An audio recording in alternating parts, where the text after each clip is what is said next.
नमस्कार। आकाशवाणी जयपुर अजमेर से प्रस्तुत हैं प्रादेशिक समाचार।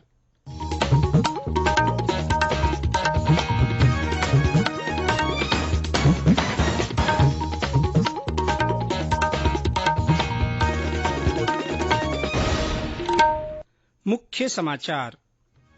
शारदीय नवरात्र आज से शुरू। प्रदेश भर में सुबह से ही घर घर घट स्थापना की जा रही है। केंद्र सरकार आज कचरे से खिलौने बनाने की अनूठी प्रतियोगिता स्वच्छ टॉयकैथॉन शुरू करेगी।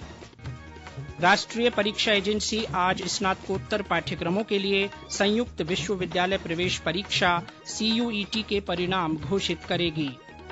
और भारत ने तीसरे और अंतिम T20 क्रिकेट मैच में ऑस्ट्रेलिया को 6 विकेट से हराकर श्रृंखला 2-1 से जीत ली है।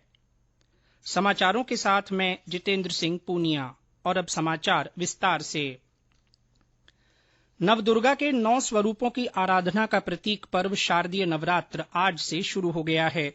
प्रदेश भर में सुबह से ही शुभ मुहूर्त में घर घर घट स्थापना की जा रही है। 9 दिन तक मां दुर्गा के विभिन्न स्वरूपों की विशेष रूप से पूजा अर्चना होगी। मंदिरों में सप्तचंडी यज्ञ और हवन के कार्यक्रम होंगे। राज्यपाल कलराज मिश्र शारदीय नवरात्र की देश और प्रदेशवासियों को शुभकामनाएं दी हैं। मुख्यमंत्री अशोक गहलोत ने नवरात्र स्थापना के अवसर पर प्रदेशवासियों को शुभकामनाएं देते हुए उनके अच्छे स्वास्थ्य और सुख समृद्धि की कामना की है। श्री गहलोत ने कहा कि नवरात्र का ये पर्व हमें मातृशक्ति के प्रति सम्मान प्रकट करने की प्रेरणा देता है। सवाईमाधोपुर में नवरात्र को लेकर माता के मंदिरों को विशेष रूप से सजाया गया है। सुबह से ही घर घर में घट स्थापना की जा रही है। चौथ का बरवाड़ा स्थित चौथ माता के मंदिर में सुबह 11 बजे घट स्थापना की जाएगी। इसको लेकर पुलिस प्रशासन और मंदिर ट्रस्ट की ओर से सुरक्षा व्यवस्था के विशेष इंतजाम किए गए हैं। करौली जिले के प्रसिद्ध कैलादेवी मंदिर में आज से शारदीय नवरात्र का मेला शुरू हो गया है। मेले में श्रद्धालुओं का तांता लगा हुआ है। जिले भर में आज घर घर में घट स्थापना के साथ शारदीय नवरात्र शुरू हो गए हैं। इन दिनों श्रद्धालुओं द्वारा 9 दिनों तक देवी दुर्गा के 9 अलग अलग स्वरूपों की पूजा आराधना की जाती है। प्रसिद्ध शक्तिपीठ कैला देवी में इन दिनों शारदीय नवरात्र का मेला आयोजित किया जा रहा है। राजस्थान के अलावा कई अन्य प्रांतों से श्रद्धालु माता की चौखट पर पहुंचकर मन्नत मांगते हैं। मेले में कैला मैया के जयकारे और लांगुरिया गीतों की धुनों पर थिरकते महिला पुरुष श्रद्धालुओं की शोभा देखते ही बनती है। मंदिर ट्रस्ट और जिला प्रशासन द्वारा श्रद्धालुओं की सुरक्षा हेतु खास बंदोबस्त किए गए हैं। बांकीबिहारी शर्मा, आकाशवाणी समाचार, करौली। बाड़मेर जिले के सभी देवी मंदिरों में आकर्षक सजावट की गई है। शहर के गढ़ मंदिर में सुबह से ही श्रद्धालुओं का आना शुरू हो गया है। पुलिस और प्रशासन ने सुरक्षा के पूरे बंदोबस्त किए हैं। भीलवाड़ा के प्रसिद्ध शक्तिपीठ माता के मंदिर सहित जिले के शाहपुरा के प्रसिद्ध धनोप माता मंदिर और आसींद में वक्या माता मंदिर में विशेष पूजा अर्चना की जा रही है। बीकानेर जिले के मंदिरों और घरों में नवरात्र के मौके पर घट स्थापना के आयोजन किए जा रहे हैं। बीकानेर में नवरात्रा के मौके पर जिले भर के मंदिरों में विशेष सजावट की गई है। सुबह से घरों में घट स्थापना के आयोजन संपन्न कराए जा रहे हैं। आज सुबह से देशनोक करणी माता में महाआरती के वक्त सैकड़ों की तादाद में दर्शनार्थी मौजूद रहे। जिले के पवनपुरी स्थित नागनीची मंदिर और जयपुर रोड पर स्थित वैष्णो धाम मंदिर में भी आज अल सुबह से ही दर्शनार्थियों की लंबी कतारें देखी गयी। देशनोक करणी माता मंदिर में नवाचार करते हुए पूर्ण रूप से पॉलीथीन पर बैन लगाया है। मेले में सामान और प्रसाद पॉलीथीन बैग की बजाय कागज से बने लिफाफे में दिया जा रहा है। मोहम्मद रफीक पठान, आकाशवाणी समाचार, बीकानेर। दौसा जिले में भी मंदिरों में विशेष सजावट और रोशनी की गई है। दुर्गा मंदिर में मां दुर्गा की विशेष झांकी सजाई गई है। सुबह से ही मंदिरों में श्रद्धालुओं का तांता लगना शुरू हो गया है। हनुमानगढ़ में शारदीय नवरात्र की पूर्व संध्या पर कलश यात्रा निकाली गई। आज सुबह से ही श्रद्धालु घरों और मंदिरों में घट स्थापना कर रहे हैं। सीकर जिले में जीर्ण माता का मेला आज से शुरू हो रहा है। मेले में सुरक्षा के व्यापक इंतजाम किए गए हैं। जिला प्रशासन ने 500 पुलिसकर्मियों को तैनात किया है और 70 स्थानों पर CCTV कैमरे लगाए हैं। जालौर, बूंदी और अलवर जिले के मंदिरों में श्रद्धालुओं की भीड़ उमड़ रही है। कोटा में 129वें राष्ट्रीय दशहरा मेला का आज शाम श्रीराम रंगमंच पर ध्वजारोहण और सांस्कृतिक संध्या के साथ भव्य आगाज होगा। उद्घाटन समारोह में स्वायत्त शासन मंत्री शांति धारीवाल मुख्य अतिथि होंगे।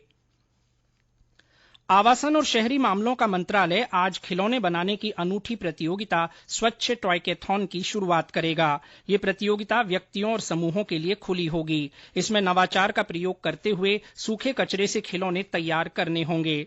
उनमें उन खिलौनों के डिजाइन पर ध्यान दिया जाएगा जिनमें बड़ी संख्या में खिलौने तैयार किए जा सकते हैं। इन खिलौनों को न्यूनतम सुरक्षा मानकों का पालन करना होगा। इस प्रतियोगिता की मेजबानी इंडिया पोर्टल पर होगी। Centre for creative learning IIT Gandhinagar इस प्रतियोगिता का साझेदार होगा। राज्य में मुख्यमंत्री अशोक गहलोत के समर्थक 80 से अधिक कांग्रेस और निर्दलीय विधायकों ने इस्तीफा दे दिया है। कैबिनेट मंत्री प्रताप सिंह खाचरियावास ने 92 विधायकों के अपने पक्ष में होने का दावा किया। उन्होंने कहा कि विधायकों में असंतोष है। और ब्यौरा हमारे संवाददाता से। कल शाम मुख्यमंत्री आवास पर कांग्रेस विधायक दल की बैठक होनी थी। इस बैठक के लिए प्रदेश प्रभारी अजय माकन और वरिष्ठ नेता मल्लिकार्जुन खड़गे पर्यवेक्षक के रूप में आए थे। माना जा रहा था कि इस बैठक में नया मुख्यमंत्री चुनने के लिए आला कमान को अधिकार दिए जाने का प्रस्ताव पारित किया जाना था। बैठक शुरू होती इससे पहले ही मुख्यमंत्री अशोक गहलोत के समर्थक माने जाने वाले विधायक और मंत्री नगरीय विकास मंत्री शांति धारीवाल के घर पर इकट्ठा होना शुरू हो गए। देर शाम तक यह संख्या 80 विधायकों से ज्यादा हो गई। सभी विधायक इकट्ठा होकर स्पीकर सीपी जोशी के घर पहुंचे और अपना इस्तीफा उन्हें दे दिया। देर रात ये विधायक अपने घर लौट पाए। उधर मुख्यमंत्री आवास पर होने वाली बैठक को 2 बार स्थगित करने के बाद आखिरकार रद्द करना पड़ा। जितेंद्र द्विवेदी, आकाशवाणी समाचार, जयपुर। ये समाचार आकाशवाणी जयपुर अजमेर से प्रसारित किए जा रहे हैं। राष्ट्रीय परीक्षा एजेंसी आज केंद्रीय विश्वविद्यालयों में स्नातकोत्तर पाठ्यक्रमों में प्रवेश के लिए संयुक्त प्रवेश परीक्षा CUET PG का परिणाम घोषित करेगा। विश्वविद्यालय अनुदान आयोग के अध्यक्ष प्रोफेसर M जगदीश कुमार ने एक ट्वीट में बताया कि परिणाम आज शाम 4 बजे घोषित किए जाएंगे। लगभग 66 विश्वविद्यालय इस परीक्षा के आधार पर शैक्षिक सत्र 2022-23 में प्रवेश दिया जाएगा। यूजीसी ने विश्वविद्यालयों को CUT में प्राप्त अंकों के आधार पर प्रवेश के लिए विद्यार्थी अनुकूल पोर्टल बनाने का निर्देश दिया है। मुख्यमंत्री अशोक गहलोत ने राज्य के स्वयं सहायता समूहों के वित्तीय प्रबंधन के लिए राजस्थान महिला निधि की स्थापना के लिए 25 करोड़ रुपए के अतिरिक्त बजट के प्रावधान को मंजूरी दी है। सरकार के इस कदम से महिलाओं को सुगमता से रोजमर्रा की आवश्यकता और स्वरोजगार के लिए ऋण उपलब्ध हो सकेगा। इससे प्रदेश की महिलाएं आर्थिक रूप से सशक्त होंगी। गौरतलब है कि राजस्थान महिला निधि का गठन राजस्थान ग्रामीण आजीविका विकास परिषद राजीविका के माध्यम से किया गया है। राजस्थान उत्तर भारत का पहला राज्य है जहां महिला निधि की स्थापना की गई है। भारत ने ऑस्ट्रेलिया के साथ 3 T20 क्रिकेट मैचों की श्रृंखला 2-1 से अपने नाम कर ली है। कल रात उसने हैदराबाद में तीसरे और अंतिम मैच में ऑस्ट्रेलिया को 6 विकेट से हराया। पहले बल्लेबाजी करते हुए ऑस्ट्रेलिया ने निर्धारित 20 ओवर में 7 विकेट पर 186 रन बनाए। जवाब में भारत ने 4 विकेट के नुकसान पर जीत का लक्ष्य हासिल कर लिया। सूर्य कुमार यादव को प्लेयर ऑफ द मैच घोषित किया गया है। अक्षर पटेल को श्रृंखला में 8 विकेट लेने पर श्रृंखला के सर्वश्रेष्ठ खिलाड़ी का पुरस्कार दिया गया है। और अंत में मुख्य समाचार एक बार फिर। शारदीय नवरात्र आज से शुरू हो गए हैं। प्रदेश भर में सुबह से ही घर घर घट स्थापना की जा रही है। केंद्र सरकार आज कचरे से खिलौने बनाने की अनूठी प्रतियोगिता स्वच्छ टॉयकेथॉन शुरू करेगी। राष्ट्रीय परीक्षा एजेंसी आज स्नातकोत्तर पाठ्यक्रमों के लिए संयुक्त विश्वविद्यालय प्रवेश परीक्षा CUET के परिणाम घोषित करेगी। और भारत ने तीसरे और अंतिम 2020 क्रिकेट मैच में ऑस्ट्रेलिया को 6 विकेट से हराकर श्रृंखला 2-1 से जीत ली है। इसी के साथ प्रादेशिक समाचार बुलेटिन समाप्त हुआ। नमस्कार।